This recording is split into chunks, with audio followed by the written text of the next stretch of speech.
केन्द्र ओ राज्य सरकारଙ୍କର प्राथमिक स्तर में शिक्षार मानवृद्धि निमंते विभिन्न उन्नत मानर कार्यक्रम विद्यालयଗୁଡ଼ିକରେ କରାଉଛନ୍ତି।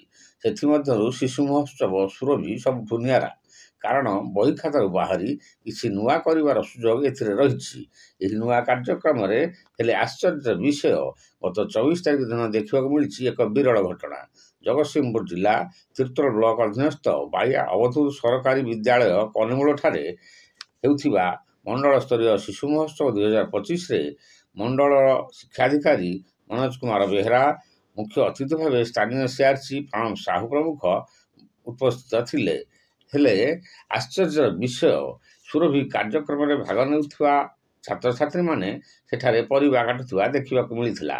ଏହି ଘଟଣା ସମ୍ପର୍କରେ ତିର୍ତ୍ତୋଲ ବିଓଙ୍କୁ ପଚାରିବାରୁ ସେ କହିଛନ୍ତି 5 ଜଣ ରୋଷେଇଆ ଉକ୍ତ ବିଦ୍ୟାଳୟରେ ନିଯୁକ୍ତି କରାଯାଇଥିଲା। ହେଲେ ପିଲାମାନେ ନିଜ ଇଚ୍ଛାରେ ପରିବା କାଟୁଥିଲେ, ସେଥିପାଇଁ ଆମେ ଦାୟୀ ନୁହେଁ। ନିକଟରେ ନୂତନ ଭାବେ ରାଜ୍ୟ ଶିଶୁ ସୁରକ୍ଷା ଆୟୋଗ ଅଧ୍ୟକ୍ଷା ଏହି ବ୍ଲକ ଗସ୍ତ କରି ଫେରିଥିବା ବେଳେ କେଇଟା ଦିନ ଯାଇନି ବିଦ୍ୟାଳୟରେ ଏଭଳି ଘଟଣା ଦେଖିବାକୁ ମିଳୁଛି।